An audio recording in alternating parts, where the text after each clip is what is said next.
Hey guys, it's KD, and I am going to do one more time a Starburst Swipe and hope that this one is a little more like my original one, which I'm going to show you here on my other phone, which is...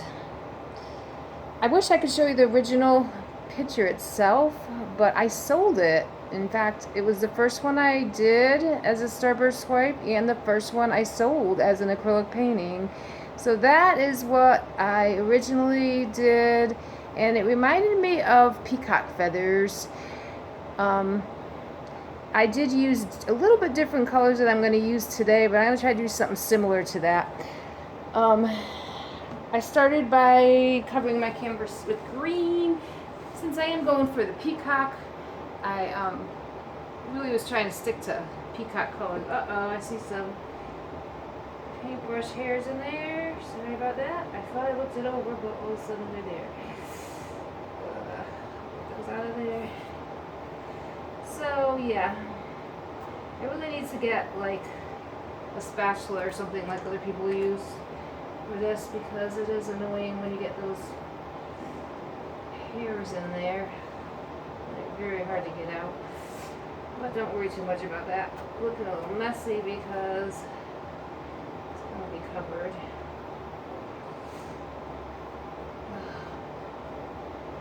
So annoying. Well, I'm not going to worry too much about it. It's just a couple little ones, and I'm sure they're going to get covered. But there's another one over there, and there's another one over there. Alright, so I'm going to put the circle in the middle, and if you've seen the Starburst swipes I've done in the past, we are going to form a target-like pattern, starting with our middle swipe being the color of the background. But I was going to also add a little bit of silver in this one, which I don't usually do in the middle part, but I would like the swipe to have, well, you know what I think I'm going to do instead? Instead of adding it in the circle, I'm going to do my first circle around it with silver so that we get some of that silver too. The last one that I showed you had gold as its kind of contrasting color, which was really nice, but I thought silver might be nice because it's a deep color, and I mean a light color, and there's so many deep colors in this. So the next one I'm going to do is a very thin layer of this red. It's burgundy actually, because if you think about a peacock feather, they're more like green and blue, but maybe there might be a dot of yellow or red in them. So when we do the actual swipe, the thing that makes the peacock look is to leave some parts not swiped and just let it pour in between the swipes. So that would be like the first layer of the peacock feather, the red, so it would just be a little touch of that, and then we want to go thicker with the other colors. We got some nice, they call this cobalt blue, it's Artist Loft. The Artist Loft cobalt blue metallic. The silver was also the Artist Loft silver metallic. The green was actually a Craft Smart grass green. And then we have, what was I going to do next? I'm going to go back around to silver here, because I want to keep that lightness going through the target. I'm wondering if I want to paint here. I chose, oh, purple. That's what I'm missing. That's okay. So purple. Do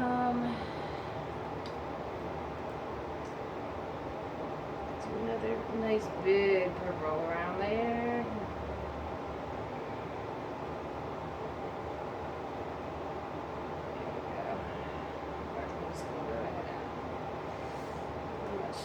Finish that off, and then go back to this blue.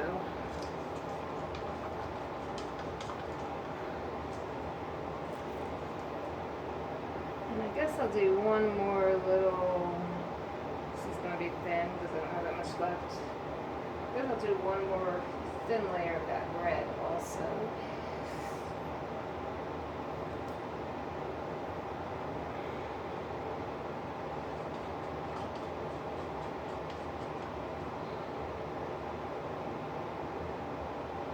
I only chose, I think, 5 colors in this, which is making me wonder if I have enough, but just keep going and see what happens. I might have to mix something else.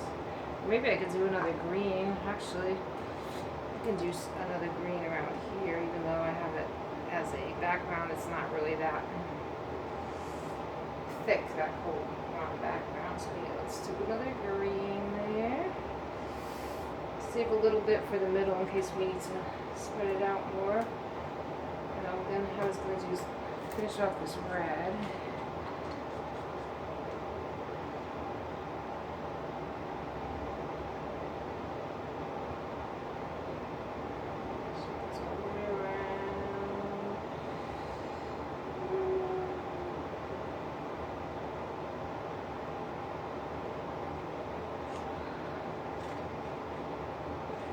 Could have gone a little heavier on the paints today, but I think it'll be alright. If it doesn't spread out all the way, we can always add. We can always mix some more. Let's see what we get. This.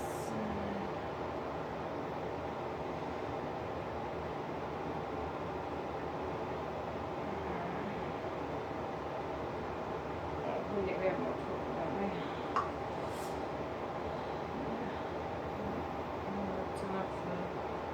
I might need to do some more of that teal blue color, or cobalt blue they're calling it.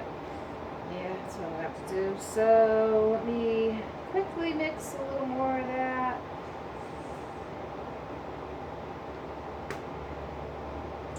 So you can watch how I mixed it actually. I'm going to do just a little squirt. You can see in the bottom it's not much at all. The Artist Loft paint is thick, so you don't need a lot of it to mix. I'm going to get my Floetrol from Lowe's. For those of you who haven't seen my other videos, just a little bit of Floetrol. That's about 2 to 1. And with that Artist Loft paint, you're definitely going to need a little water. Always have these things on hand because these things can happen where you misjudge. You don't want to have to go running around looking for them.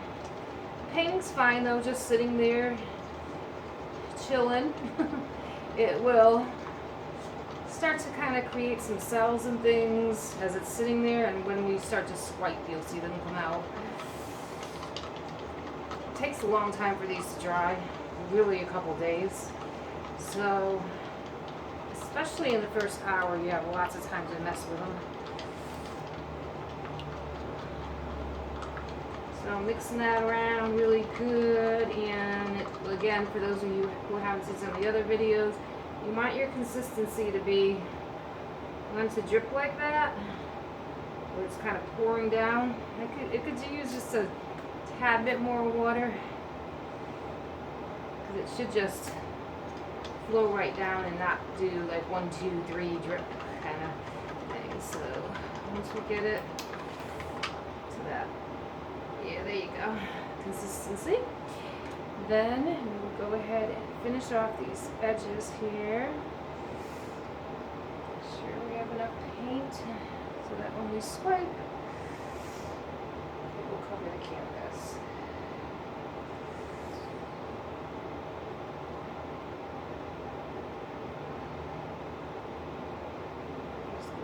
Sit on the edge there. Any other ones I might have scraped that up pretty good, right?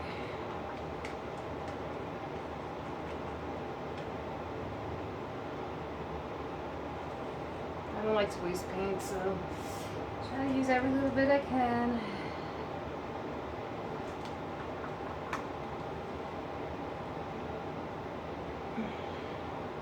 So I wasn't really trying to be a commercial for Artist Loft, but I did notice I was using quite a few Artist Loft materials here.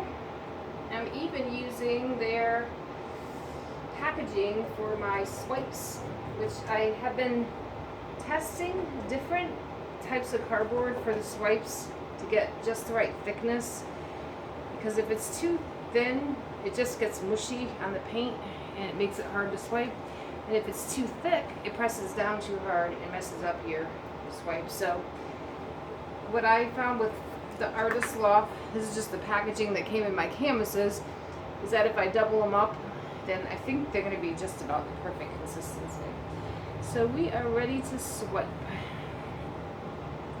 So again, for those who haven't seen this, we start from the center and we want to get that green to go over the whole thing. Even though it seems like it would cover the other colors, it will actually bring the other colors up. So as you can see already, you're starting to see those peacock looking colors come up.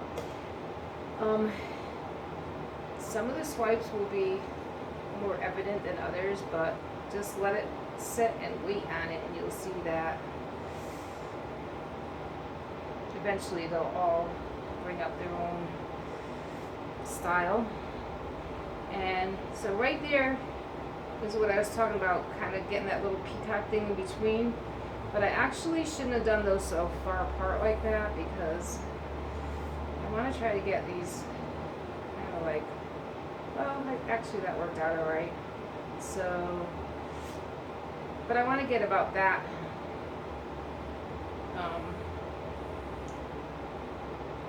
width to leave for the peacock looking part of it. So like here, I gotta have to swipe. It doesn't have to be exactly the same everywhere either.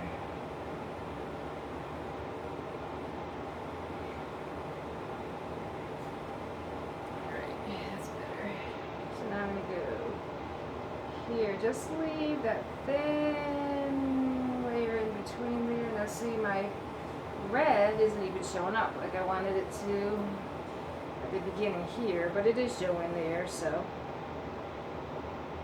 one thing about acrylic pours is that they never ever will be exactly the same.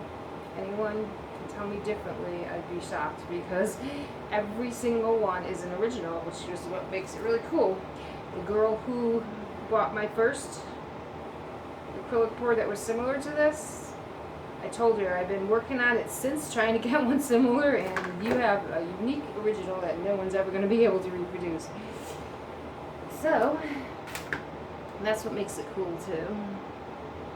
Even though you might not consider this fine art, I mean, it might not be something you keep forever, but it can be something that you can enjoy for a transitional time in your life, like maybe being in a dorm room at college, or having your first apartment, or living in an RV like a lot of people around here do. There'd be reasons to buy things sometimes, or maybe you're just the kind of person who likes change all the time and you don't like looking at the same art all the time. So these are fun. You can change them out. I have them all over my house right now, but I'm going to do my first show soon and hope to sell a bunch of them, and then I'll start all over again. But I enjoy having them around the house for sure. They're a lot of fun. Move that cup there to my way, but what I might do too is, sometimes what I do is I do a little bit of pouring after I do the swiping to make these kind of come together better, especially since I was kind of thin on the paint this time. I'm going to end up having to do that. And you can see over here, the cell's starting to come up. Oh, I see it coming up everywhere now, yeah, so that's always exciting. Thing is, with these, they're not done until they dry, so the cells can keep coming up even after they dry. And a lot of people use torches with these to bring up the cells. I don't have a torch, but I have a paint stripper that produces heat. It's kind of like a blow dryer, probably a little more forceful than that. And so I do use that to try to bring up the cells a little bit, but I don't know that it works as good as the torch, so eventually I'll get a torch. I ended up, because of the consistency of this cardboard, I didn't even have to change it. I just used one the whole time. So that shows me that that is definitely a good consistency. Just taking the Artist Loft packaging and just basically doubling it is a really good consistency for the cardboard. So I want to try to get some of these pores to spread out a little bit more, go off the canvas without ruining it. So as you can see, you got to be careful how you do that. Like, you can tilt a little bit each way, but if you go too much, it ends up not looking as consistent anymore with those kind of peacock feathers. So I'm not going to do too much with that. This section right here, I might just need to do another swipe. I think I'm going to leave it alone with the pores. For the places where there's some paint kind of missing, like here, there's places where the canvas is still shown, you can even just go in with your finger and kind of touch on it, and it will help that too spread around. Or you can add, well, see right there what I did, that was kind of cool. Pick up some paint from, like, going off the canvas here and pour it on. If you have any extra paint on the sides, which I don't have a lot of that on this one, because I really was kind of short on this. So I think I'm gonna have to probably go in with my finger and just kind of do this, which is really fine because it's still pouring, so all this is doing is kind of pushing it together, and then it will form itself. I like this one. This is definitely the closest to my original that I have done so far. So finally, what usually happens is I just get too carried away and I start seeing things in it and I go, let me pour it this way, change it this way, do that, and then I lose that kind of peacock pattern that I was trying to get. So I was really trying to stick with that today, and I think I did a pretty good job. And if I wasn't so low on paint here, it would have been even easier. Now, if by some chance it dries and you see there's patches that are missing a little bit or could be thicker in paint, you can go back and even re-pour like little spots, and they will blend right in, and you'll never know the difference. I'm going to try to get all the spots out so that doesn't happen. And the edges too are always important to think about. You want to finish your canvas off so that when someone buys it, they don't have to frame it if they don't want to, and they can just hang it, and then the sides will be kind of a continuation of the painting. This one definitely, I might need to do actually an extra pour here because it's really lacking there. I think I could scrape out enough from my leftovers to add a little pour there. This part's pretty lacking too.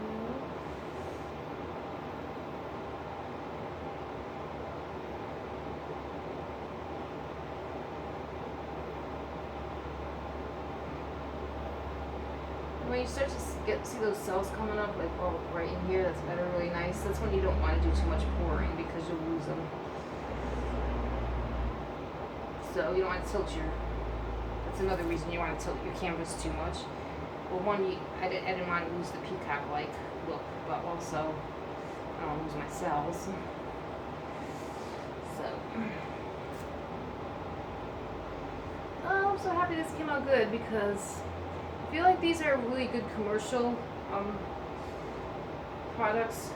I think that a lot of young people will really like these and do different color schemes. I think that they will sell. So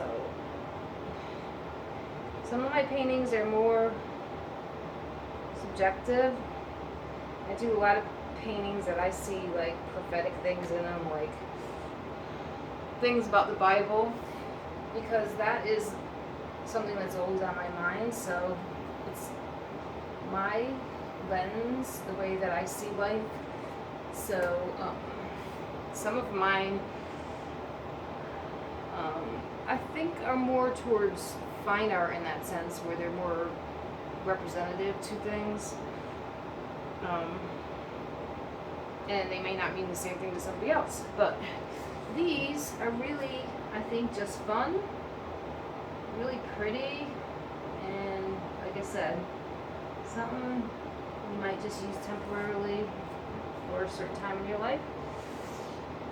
Or maybe you'll just love them so much you'll keep them forever, who knows. But, alright, so what I gotta do in these couple spots here, there's a couple spots where I do have to add some paint. And I'm going to go take the paint that I have, and then I'm gonna form it into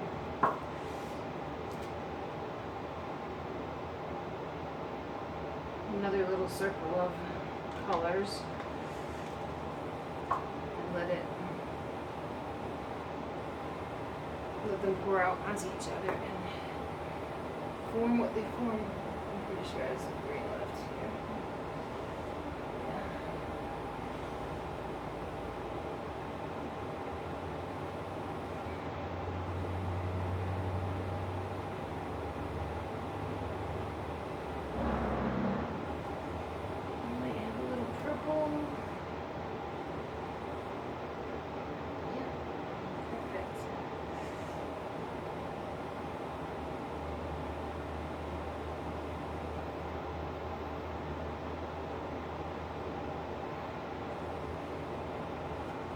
Go in with my finger again, kind of mixing around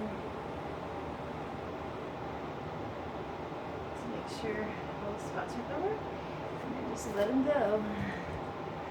Let them be what they want to be.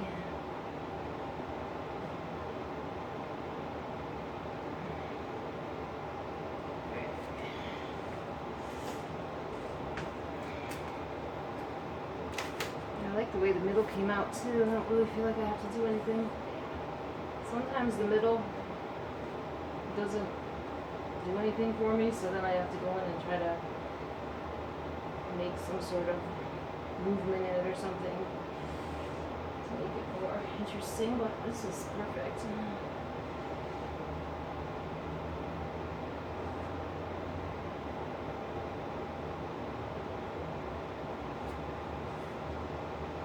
Now it is starting to chip off the sides more, which makes it easier to cover these sides. And again, I'm just kind of patting with my finger, so I let it form the way it wants to form, so it's not, it doesn't look like it's just all smushed together and muddy. Yeah, it looks more like it's pouring over from the side. It is, but it's just not totally covering, so the finger helps it to cover. And before I do my show, I'm going to have to go back over every single one and make sure that every little spot is covered, so we'll have to do a little touch up in the end. But if you do this now, it saves you a lot of time.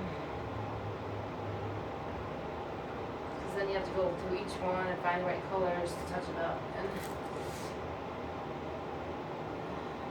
the least you can do now is the least you're going to have to do later.